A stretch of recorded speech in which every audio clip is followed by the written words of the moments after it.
Okay, it's June 14th, 2010. This is Jay Purcell, one of your three county commissioners.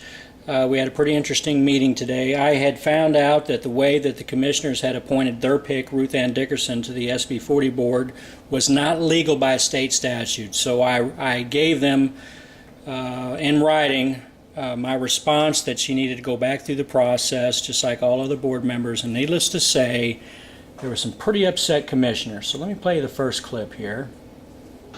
So, what is your... This is Commissioner Kepper. Mr. Kepper? I don't know that I will express my feelings. You all don't have a clue of everything that I'm doing. And this is so out of control. It is ridiculous. I'll tell everybody that. Fed up with it. I want to go for all five. Get it over with. I'm done with it. Ruth Ann wants to get in. She needs to write us a letter today saying she wants to be reappointed. She doesn't have a clue this is going on, I don't think. And if Ruth Ann wants to get in, to make this right, she needs to write a letter saying she'd like to be reappointed.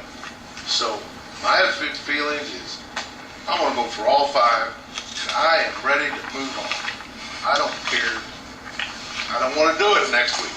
I don't want to do it 2 more weeks. I want to get it over with now. In fact, I'm ready to make my vote today, but we've set it up for Thursday. All I've got to say. Okay, clearly Commissioner Kepper is very angry. Shortly after that, and during the meeting, there was extensive discussion about how I invited him to the SB 40 board. He did not show up, said he couldn't make it. He then turned around and tried to invite all the members individually, one at a time, to have meetings with him. And I just didn't think that was appropriate. With all the threats that have gone on and all the innuendo, the last thing we need is commissioners strong-arming our board. So I told him they had passed it on to me, and I didn't agree with that. But here's that portion of the meeting.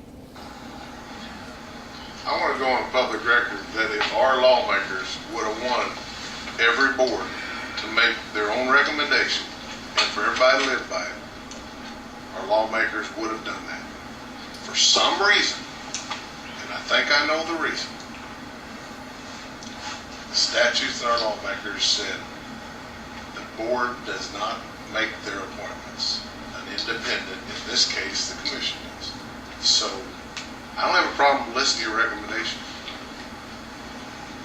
But if they wanted you to make a recommendation and that be the gospel, then they ought to rewrite it. And maybe you ought to write your legislature and say this needs to be rewritten. But I think the reason that they did that was solely just so they have an outside source to make these appointments. I've said all I can say on that. I've told several people that if it needs to be changed, change it. Just like this morning, the statute said that we could only appoint her to fill that term. I have no problem with that. It's something I didn't catch. God help me if we make a mistake. Because if we do, it's all over everything. I haven't found a business yet in this country that don't make a few mistakes and they correct it. Well, whenever we make one, it's all over everything. So my statement is, I don't have a problem with listening to your appointments. But I'm also one vote.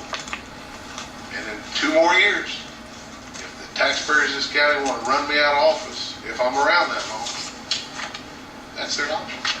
But I will do, I look at the people's recommendations, I read them, I go through them, and I will make my decision. So the pressure the board's putting on me, writing letters, coming up here and telling me they're not going to vote for me, maybe she wasn't on the board, but coming right up here in front and saying that I'm a disgrace, I think it's pretty sad.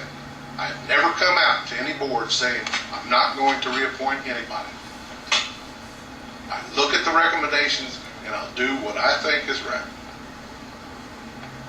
Now I'm telling you the way I feel about it, and I think I've been very consistent with that. Until they change it, and say the board will make their own recommendations and approve everybody, then that's not your job. You can make it. I don't have to live by it. And the pressure and the stuff that everybody's trying to tell me You know, I'm a human being. When you kick me and get me down, I'm going to fight a little bit.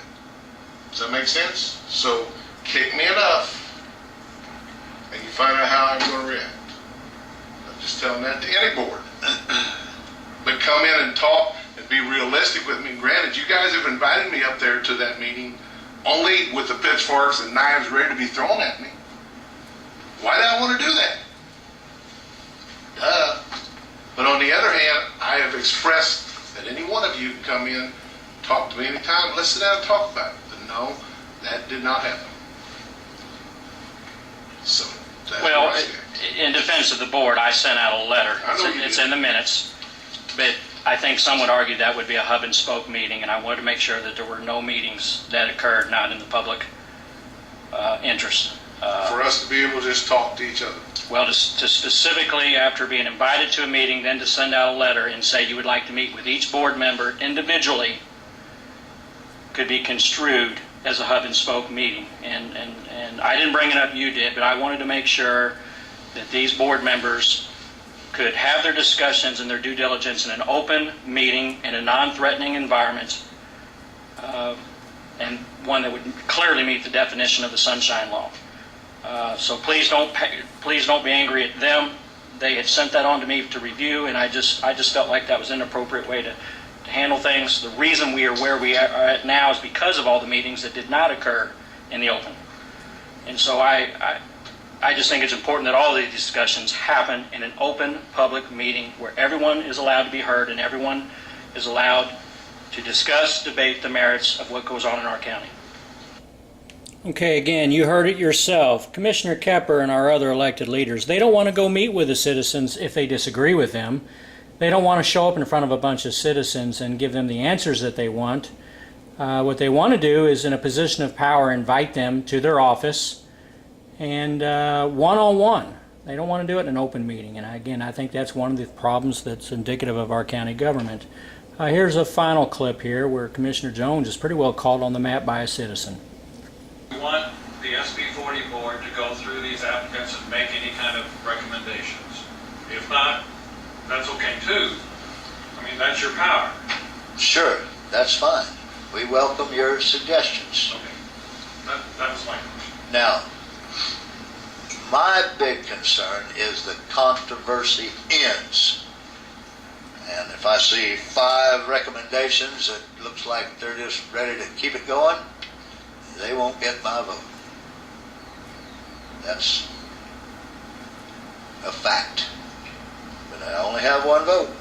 I'm not sure where the controversy is coming from, but I don't think it's always coming from the SB 40 board. It's not coming from the SB 40 board. The newspaper. But tell me article why yesterday- all of a sudden that where I've been one of the biggest supporters, that all of a sudden it seems like I'm on the other side of the fence. I don't understand that either, Larry. Your nice article in the Missourian about tire tracks on people should point you to where most of the controversy is coming from. The SB 40 asked a few simple questions. It was a simple process and got stonewalled and bullied and beat up for asking questions. Oh, no. Oh yeah, Absolutely. And then There's later, recordings of it. you did the same thing.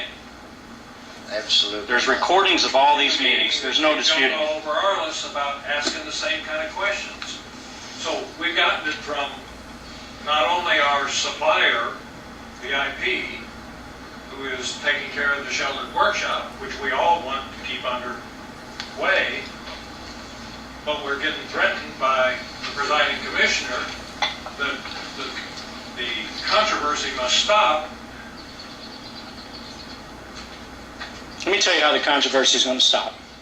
Listening to your citizens and being accountable to your citizens. You do that, the controversy stops. You just don't tell citizens to quit asking questions and that you're going to replace them on a board and consider them controversial for asking questions. It is unheard of. There's no even reason to have a board if you're going to totally ignore them and not expect them to ask questions and express their due diligence and do the work of the citizens.